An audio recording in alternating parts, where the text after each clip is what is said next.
talk about economic reforms since 1991 or new economic policy are changing scenario of Indian economic environment. Today my topic is based on second part of business environment. First part मैंने आपको video दे दिया, what is the business environment, क्यों इसकी requirement, business environment किन किन element से effect होता है, इंटरनल और external, micro and macro, both part से इफेक्ट होता है। और जब हम इंडियन बिजनेस इन्वायरमेंट की बात करते हैं तो हम इंडियन इकोनॉमिक्स बिजनेस इन्वायरमेंट को दो पार्ट में तोड़ते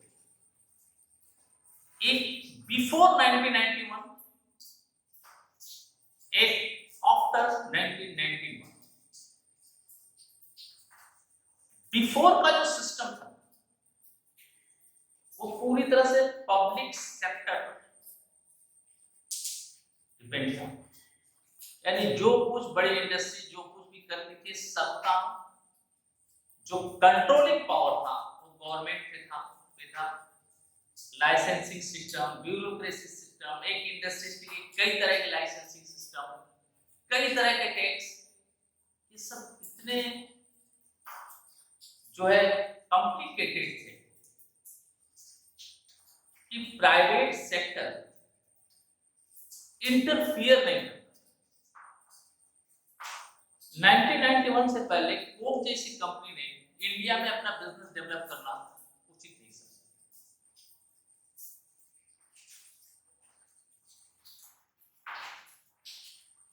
अगर हम कहें कि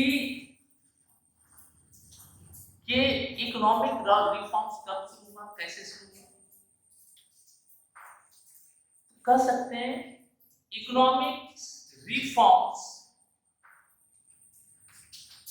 was started by the government since 1991 for taking the country out of economic difficulties and speeding up the development of the country. The center of economic reforms has been three basic elements. Three basic elements is the base of three basic elements. Its elements name is liberalizations, privatizations and globalizations. अगर हम ये कहें कि 1991 से पहले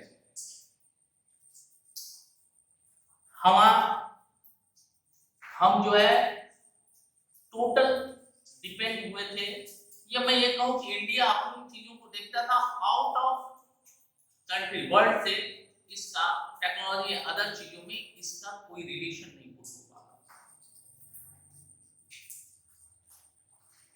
और 1991 की बात करते हैं तो when sign India work and member बना, उस समय जब WTO का मेंबर बना तो हम अपने इकोनॉमिक को वर्ल्ड इकोनॉमिक से अटैच कर पाए। लिबरलाइजेशन मींस क्या है? लाइसेंसिंग सिस्टम और ब्यूरोक्रेटिक का जो जाल था इसको तोड़ा। गवर्नमेंट इस पर लिबरलाइज हुई, लाइसेंसिंग सिस्टम को खत्म किया, न केवल लाइसेंसिंग सिस्टम को खत्म किया बल्कि ब्यूरोक्रेसी को भी, उसके राइट को बहुत कम कर दिया। धीरे धीरे करते करते हर सेक्टर को प्राइवेट सेक्टर में कन्वर्ट करती चली गई और आज केवल 3 सेक्टर गवर्नमेंट के हैंड में है, बाकी सारे सेक्टर प्राइवेट सेक्टर के लिए ओपन है। इवन रेलवे भी इस समय मॉडल पर वर्क कर रहा है। तो इसका मतलब क्या है लिबरलाइजेशन का? लाइसेंसिंग सिस्टम को खत्म करना, ब्यूरोक्रेसी को खत्म करना, प्राइवेट सेक्टर को फ्रीडम देना डिफरेंट तरह की बिजनेस एक्टिविटीज में, अपने गुड्स के प्राइस को और सर्विस को फिक्स करना, इसमें कोई कंट्रोल गवर्नमेंट का नहीं है। टैक्स से रिलैक्सेशन देना और इसके अलावा अननेसेसरी जो कंट्रोल था गवर्नमेंट का हर तरह के बिजनेस एक्टिविटीज पर, उसको कंट्रोल करना, उसको कंप्लीट करना। तो इसके साथ साथ जो एक और चीज थी, इंपोर्ट और एक्सपोर्ट के जो प्रोसेस थे, जो सिस्टम थे, उसको लिबरलाइज करना। ये सारे सिस्टम आए लिबरलाइजेशन। अब जब हम प्राइवेट सेक्टर की बात करते हैं तो यहां पर क्या है कि पब्लिक सेक्टर का रोल कम किया गया और उन सेक्टरों में प्राइवेट सेक्टर को इंटर करने की परमिशन दे दी। इसके बाद जो फिजिकल बर्डन था गवर्नमेंट के पास, इसे रिड्यूस किया गया। गवर्नमेंट की मशीनरी के साइज को, जो सारी एक्टिविटीज थी बिजनेस के लाइसेंसेस ने, उस साइज को कम किया गया और अपने इकोनॉमिक डेवलपमेंट को इंक्रीज करने के लिए, स्पीडिंग करने के लिए इसे ओपन कर दिया ताकि गवर्नमेंट अपने इंडियन कंट्री के हर टेरिटरी में नए डेवलपमेंट कर सके। और जो है इसका एक और उद्देश्य था कि हर टेरिटरी को इंक्रीज करने के साथ कंपटीशन भी ओपन हो गया। Public sector, private sector, world की कंपनी और इंडियन कंपनी। कंपटीशन का फायदा क्या होगा? कंपटीशन का यह फायदा होगा कि मिनिमम कॉस्ट में गुड क्वालिटी के गुड्स आपको उपलब्ध हो। उसके लिए आपको जब दो कंपनी कंपीट करेगी, माल को मार्केट में देगी, मार्केट में माल देगी तो ज्यादा से ज्यादा कस्टमर को अपने तरफ अट्रैक्ट करने की कोशिश करेगी। अच्छी क्वालिटी की माल गुड प्राइस में आपको मिलेगी। ये आज उस समय के सिनारियो से आज के सिनारियो में कैसे डेवलपमेंट हुआ, इसको एक छोटे से चीज में समझ सकते हैं। पहले हिंदुस्तान लीवर, आज का यूनिलीवर, जो शैम्पू बनाता था वो बड़े पाउच में, लेकिन कस्टमर को अट्रैक्ट करने के लिए हर बड़ी कंपनी अपने सेल को इंक्रीज करने के लिए उसी क्वालिटी के गुड्स को छोटे पैकेट में भी दे रही है ताकि जिस कस्टमर का जितना प्रॉफिट अलाउ करे वो उस प्राइस में उस गुड्स का कंजम्पशन करे। अब आइए ग्लोबलाइजेशन। ग्लोबलाइजेशन का मतलब क्या? International market. इसमें क्या मिला आपको? फ्रीडम, या मैं ये कहूं free flow.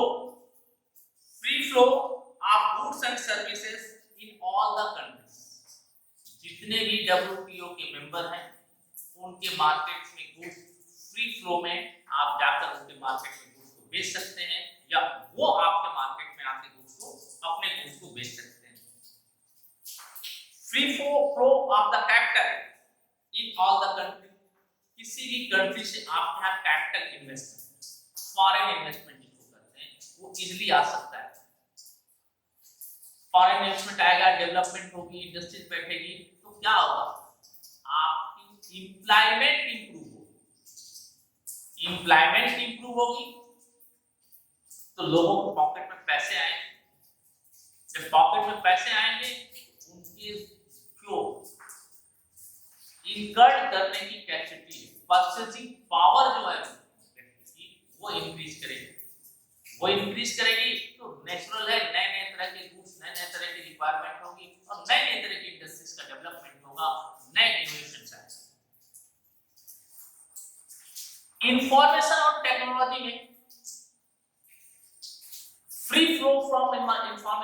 Technology, world country के टेक्नोलॉजी से और आपकी टेक्नोलॉजी में इंफॉर्मेशन टेक्नोलॉजी का आदान प्रदान हो, वो पहले नहीं था, जिससे हम आगे डेवलप उस टेक्नोलॉजी को अडॉप्ट नहीं कर पाते थे, उस टेक्नोलॉजी को ले नहीं पाते।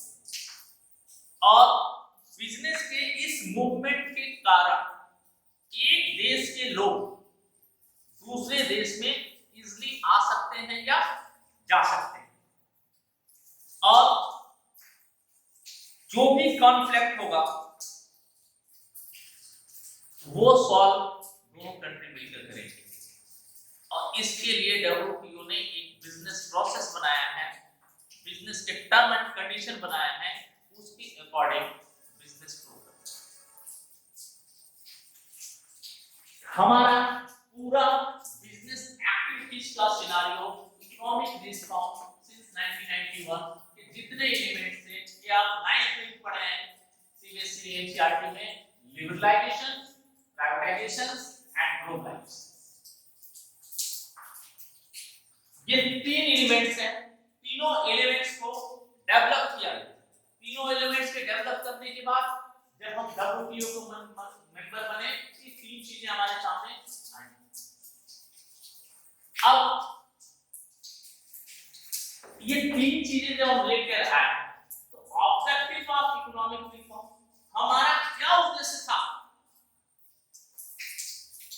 कि हम डब्ल्यूटीओ के मेंबर बने, अपने मार्केट को ओपन करें दूसरे कंट्रीज के लिए, दूसरे कंट्रीज के मार्केट को अपने दूसरे कंट्रीज के मार्केट को भी अपने इंडस्ट्रीज के लिए पहुंच बना सकें। इसका मेन एक ऑब्जेक्टिव था, देखिए सबसे दो तीन चीजें बेस थी हमारे यहाँ। फॉरेन इन्वेस्टमेंट एक्ट, नई टेक्नोलॉजी एक्ट एस्टैब्लिश करें, एस्टैब्लिश करेगा तो क्या होगा, अनएम्प्लॉयमेंट कम होगा, एम्प्लॉयमेंट ज्यादा होगा। जो फिस्कल डिफिसिट, फिस्कल डिफिसिट का मतलब क्या होता है, जितना पैसा हम खर्च करते हैं वो हमारे इनकम से ज्यादा होता है, या मैं ये कहूं when expenditure is more than income, the difference amount is called fiscal deficit. Government के जो खर्चे थे वो ज्यादा थे, गवर्नमेंट की इनकम कम। गवर्नमेंट के टैक्सेशन पॉलिसी ऐसी थी कि टैक्स इतने लोग, इतने बिजनेस यूनिट या सर्विस सेक्टर में इतने लोग नहीं थे कि गवर्नमेंट को टैक्स दे सके, क्योंकि लोगों के पास उतनी इनकम नहीं। तो गवर्नमेंट का मेन ऑब्जेक्ट था एम्प्लॉयमेंट को इंप्रूव करना, फिस्कल डिफिसिट को कम करना, मार्केट में अपने गुड्स क्वालिटी वाले गुड्स को एक्सपोर्ट करना, और नई टेक्नोलॉजी, नई कम्युनिकेशन, नई इंफॉर्मेशन से अपने आप को अपडेट करना।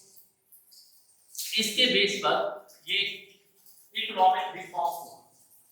अब इसका ऑब्जेक्ट क्या था, modernization of the industries, industrial, अपने इंडस्ट्रीज को मॉडर्न बनाना नई टेक्नोलॉजी के साथ। इंकरेजिंग प्राइवेट इन्वेस्टमेंट, यानी पब्लिक सेक्टर के इन्वेस्टमेंट को कम करना और प्राइवेट सेक्टर के इन्वेस्टमेंट को इंप्रूव करना। प्राइवेट सेक्टर, ध्यान रखिए, प्राइवेट सेक्टर जब भी काम करता है तो वो इंडस्ट्रीज प्रॉफिट में होती है, due to bureaucracy, due to unprofessional management. हमारे यहाँ के पब्लिक सेक्टर जो है वो घाटे में जाते हैं। अब घाटे में जाने के कारण वो धीरे धीरे खत्म हो जाते थे। तो इसका दूसरा पॉइंट था encouraging private investment. Private investment चाहे फॉरेन इन्वेस्टमेंट हो चाहे इंडियन इन्वेस्टमेंट हो, इसको इंक्रीज करना। अट्रैक्टिव फॉरेन इन्वेस्टमेंट, विदेशी लोग कैपिटल को अपने यहाँ इन्वेस्ट करने के लिए इंप्रूव करना। एलिमिनेटिंग अनप्रोडक्टिव कंट्रोल, ऐसे कंट्रोल जिसका उत्पादकीय कुछ इनपुट नहीं है और फिर भी वो कंट्रोल किए बैठे हैं, ऐसे चीजों को पूरी तरह से एलिमिनेट कर दिया। Connecting Indian economy with the world economy,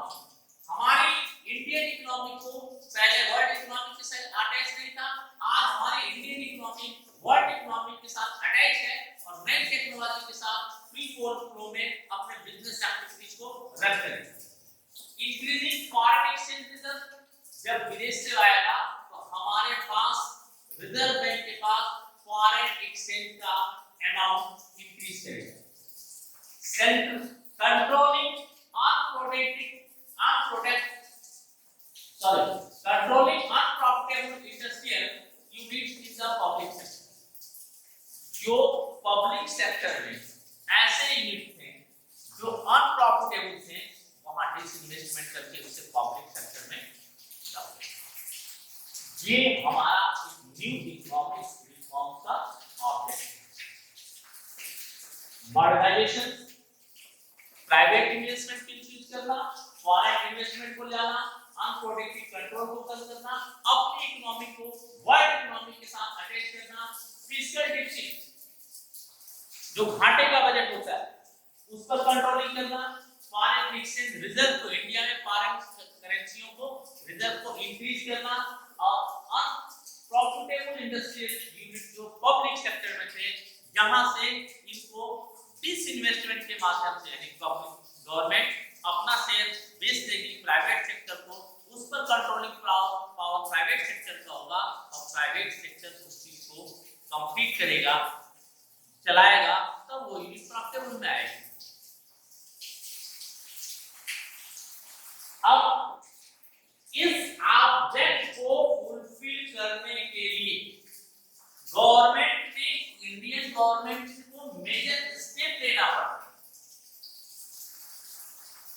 11 step economic reform के जब हुआ, लिबरलाइजेशन, प्राइवेटाइजेशन, ग्लोबलाइजेशन, इसका ऑब्जेक्ट मैंने अभी डील किया, और इस ऑब्जेक्ट को फुलफिल करने के लिए कुछ मेजर स्टेप गवर्नमेंट के द्वारा लेने पड़े।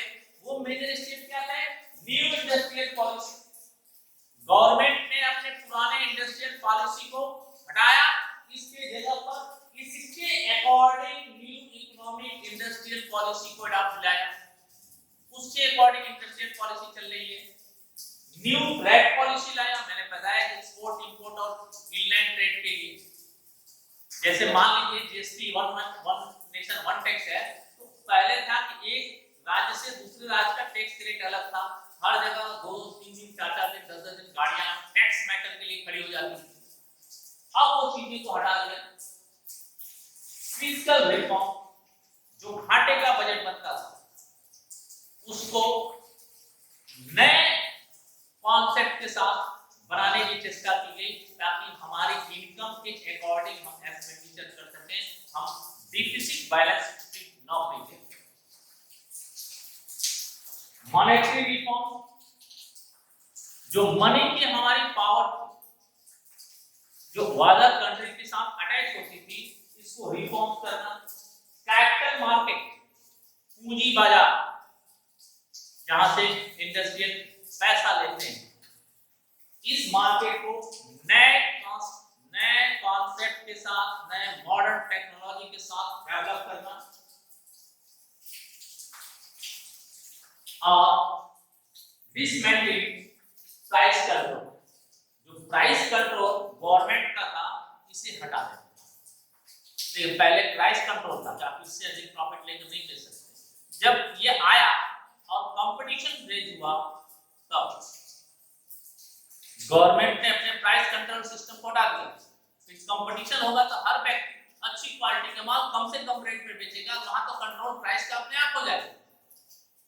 तो इस ऑब्जेक्ट को फुलफिल करने के लिए गवर्नमेंट ने मेजर 6 स्टेप लिए।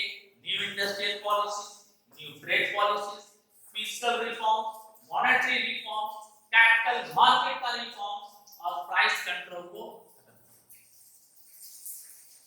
किया। ये हमारे इकोनॉमिक रिफॉर्म्स के elements, object and how many steps taken by the government to fulfill our basic object related to economic reforms.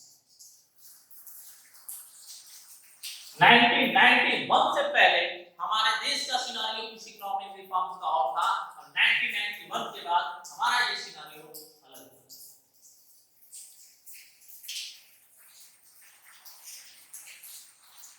अब ये एक पार्ट था इकोनॉमिक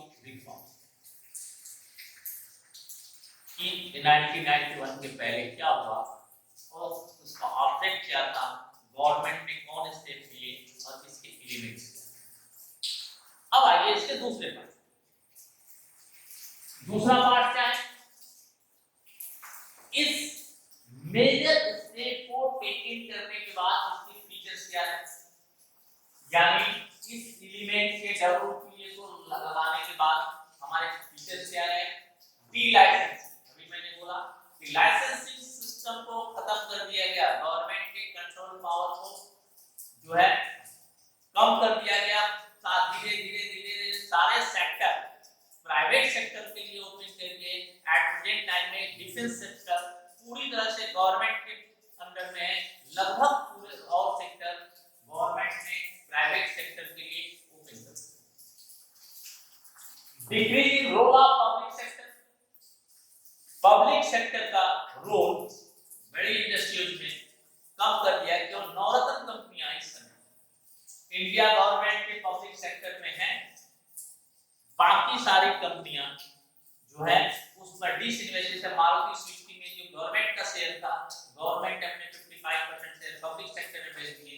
रिजल्ट क्या होगा, पब्लिक सेक्टर का कंट्रोलिंग पावर होगा, उस कंपनी के मैनेजिंग डायरेक्टर में पब्लिक सेक्टर होगा और वो अपने हिसाब से उस बिजनेस यूनिट को रन करेगा।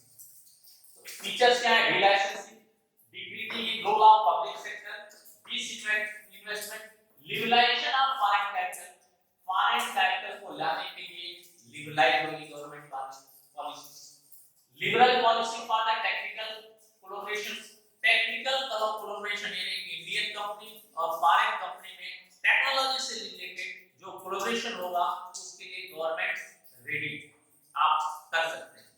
इसके लिए गवर्नमेंट को बहुत सारे सिस्टम को फॉलो जो पहले करना होता था वहां नहीं है। यहां पर गवर्नमेंट फॉरेन इन्वेस्टमेंट लाने के लिए लिबरलाइज होगी। Setting up the foreign investment promotion board, foreign investment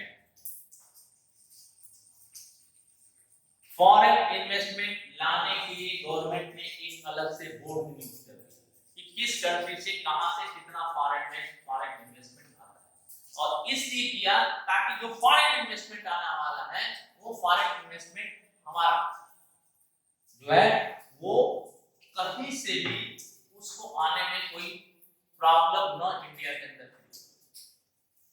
वो इजीली रूप से एक ही डेस्क पे सारे उसके प्रोसेस को कंप्लीट कर देगा। Decreasing D reservation under small scale industries, small scale industries को इसके लिए डी रिजर्वेशन किया गया। आज स्मॉल स्केल इंडस्ट्रीज इंडिया का सबसे ज्यादा एम्प्लॉयमेंट देने वाला सेक्टर है, जिसे एमसीएमई कहते हैं। इस पर गवर्नमेंट ने अभी भी बहुत फोकस किया। ये हमारे फीचर्स हैं। इसका प्रभाव क्या होगा,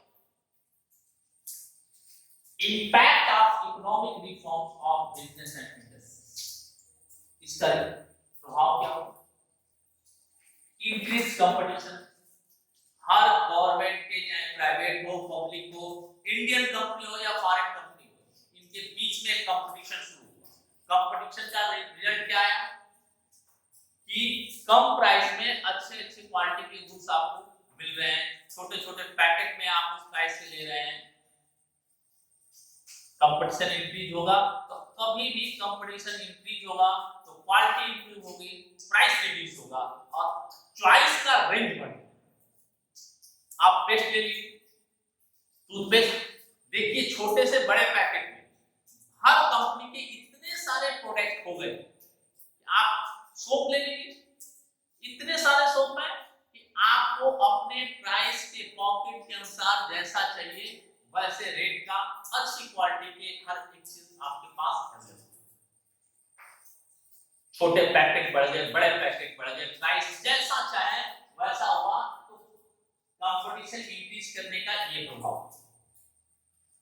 दूसरा, मोर डिमांडिंग कस्टमर। जब बहुत सारे चीजें आपके मार्केट में आएगी तो हमारे यहाँ तो पॉपुलेशन ये कस्टमर सबसे ज्यादा है इंडिया में, वर्ल्ड में दूसरा customer is the king of the market. तो कस्टमर की डिमांडिंग रिसोर्सेज है और डिमांडिंग लेवल जो है बढ़ गई, चॉइस लेवल बढ़ गया और डिमांड भी इंक्रीज किया। रिपीटली चेंजिंग टेक्नोलॉजी एनवायरनमेंट, आप ख्याल कीजिए उस समय से आज हमारे यहाँ हर क्षेत्र में टेक्नोलॉजी का एनवायरनमेंट, नई नई टेक्नोलॉजी में अडॉप्ट करना शुरू कर दिए। आज हमारे यहाँ सब लोग नेट चलाने लगे, सारे मोबाइल सेक्टर पे हो गए, सब वर्क लगभग मोर देन 60% वर्क हम लोग मोबाइल से करने लगे, नई टेक्नोलॉजी से करने लगे, नए ऐप आने लगे, डेली नए नए कोई ना कोई टेक्नोलॉजी में चेंज होती है और जो भी चेंज होती है उसे हम ज्यादा से ज्यादा इंटरेस्टेड होते हैं कि इसको कैसे अडॉप्ट करें। गवर्नमेंट भी आज इस टेक्नोलॉजी इंप्रूवमेंट को आपसे अटैच करने और उस टेक्नोलॉजी के द्वारा हम अपने लिविंग ऑफ स्टैंडर्ड, अपने वर्किंग स्टैंडर्ड को कैसे इंप्रूव कर सकते हैं। देखिए टेक्नोलॉजी है तो आज कोविड-19 के दौर में सारे स्कूल कॉलेज बंद हैं, फिर भी सबकी स्टडी ऑनलाइन क्लासेस यूट्यूब या अलग अलग क्षेत्रों से जैसे टेक्नोलॉजी के माध्यम से चल रही है। तो टेक्नोलॉजिकल एनवायरनमेंट चेंज हो गया, नेसेसिटी फॉर चेंज, नई नई चीजों को चेंज करके हमको नई कॉन्सेप्ट मिलने लगे। Need for developing human resources, हमारे पास नई human resources, skilled person new technology को अडॉप्ट करके उसे प्रोवाइड करने के लिए सर्विस सेक्टर में बहुत सारा एम्प्लॉयमेंट का एरिया खुला। अब करोड़ों करोड़ों लोग ह्यूमन रिसोर्सेज जो स्किल्ड है इस क्षेत्र में उन्हें एम्प्लॉयमेंट मिला। मार्केट ओरिएंटेशन, इसके बीच में मार्केट बनना शुरू हुआ, किस क्षेत्र में किस कंपनी का ज्यादा मार्केट है, किसका होल्ड है, तो मार्केट का बनाना भी पड़ा और जब वो बना तो दूसरे बड़ी कंपनियां उस मार्केट को फिर अपने कैप्चर में ले ली, क्योंकि उसने नई टेक्नोलॉजी दे दी, नया कॉन्सेप्ट दे दिया। इसका बहुत बड़ा एग्जांपल जियो है। जियो फोन जब आया तो उस समय मार्केट में बहुत सारी कंपनियां, अब धीरे धीरे जियो ने एक नए कॉन्सेप्ट के साथ मार्केट में आया और सारे अदर जो ये सर्विस सेक्टर की अलग कंपनियां थी, इनका धीरे धीरे कई सारी कंपनियों को बंद होना पड़ा, मार्केट से आउट होना पड़ा। जो आज भी मार्केट में है वो जियो से बहुत ज्यादा कंपटीशन कर रहा है। Loss of bursting support of the public sector, public sector में जो नुकसान होता था उसको इस टेक्नोलॉजिकल एनवायरनमेंट में, इस बिजनेस एनवायरनमेंट में बहुत हद तक कम कर दिया।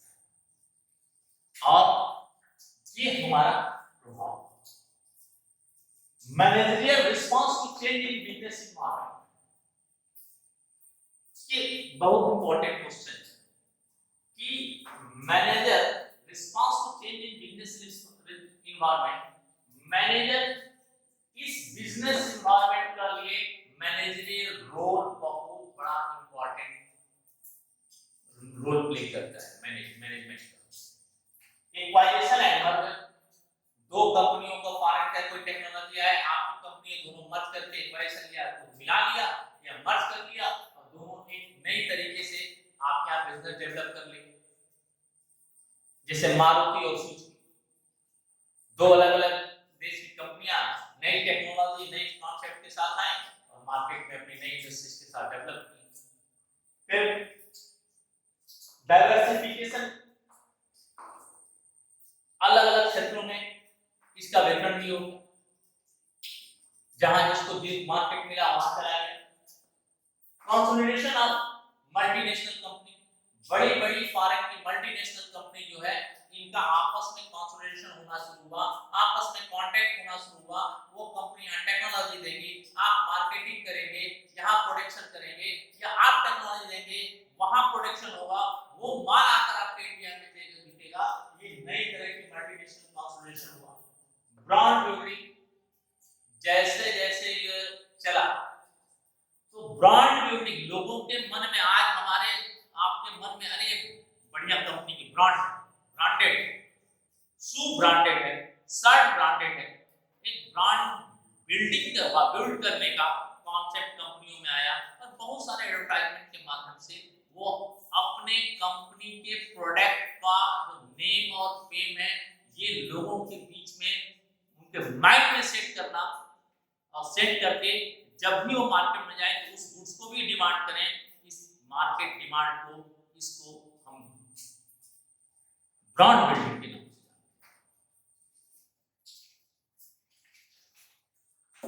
डिस्ट्रीब्यूशन ऑन सेल, हर क्षेत्र में माल सेल करने के लिए अलग अलग एजेंसी। डिस्ट्रीब्यूशन ऑनलाइन सेल, जहां है हर जगह सेक्टर बनाया, आप अपने अब चाहे ऑनलाइन परचेस कर सकते हैं, तुरंत आपके घर में डिलीवरी हो जाएगी। तो डिस्ट्रीब्यूशन एंड सेलिंग कॉन्सेप्ट भी आपको मैनेजर को उसके अनुसार चेंज करना।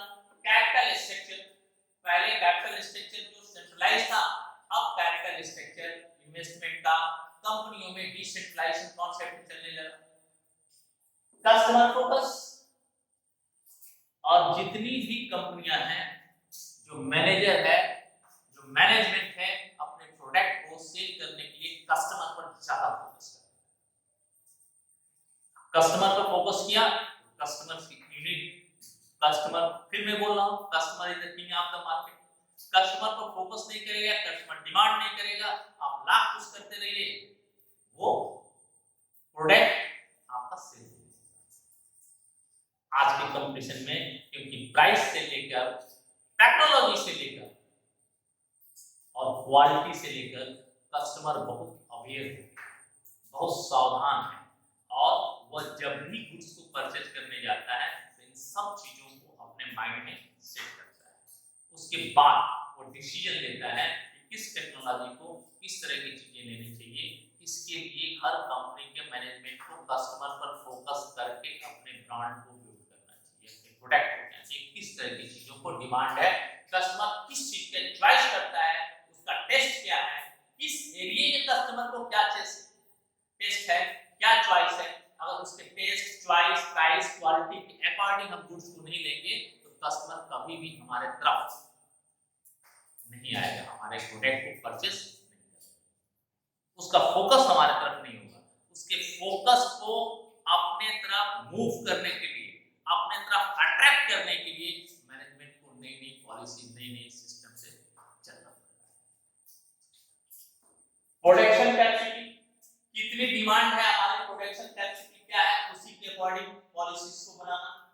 लेटेस्ट टेक्नोलॉजी का तो दौर है, हर एक टेक्नोलॉजी सिस्टम से ही चल रही है, और लेटेस्ट टेक्नोलॉजी हर समय उसे अवेयर होना पड़ेगा कि अब क्या टेक्नोलॉजी आने वाली है। उसके आने से पहले अपने को अडॉप्ट करना और मार्केट में डाल देना, ताकि फर्स्ट मूवर का एडवांटेज हम ले सकें। कंपनसेशन लेवल, आप कोई गुड सेल करते हैं, इसमें वारंटी, गारंटी, ये लेबर का अगर कुछ हुआ उसका कंपनसेशन कैसे करना है। आपका अगर हमारा प्रोडक्ट खराब हो गया तो तुरंत आप हमको इन्फॉर्म कीजिए, आपको नए प्रोडक्ट से हम रिप्लेस कर देंगे। और ये सब सर्विसेज जो हैं जहाँ मिलती हैं और जब सर्विस ये प्रोवाइड होती है तो कस्टमर इधर बहुत अट्रैक्ट होता है। ये था आपका पूरा scenario business in one. Thank you. Next class video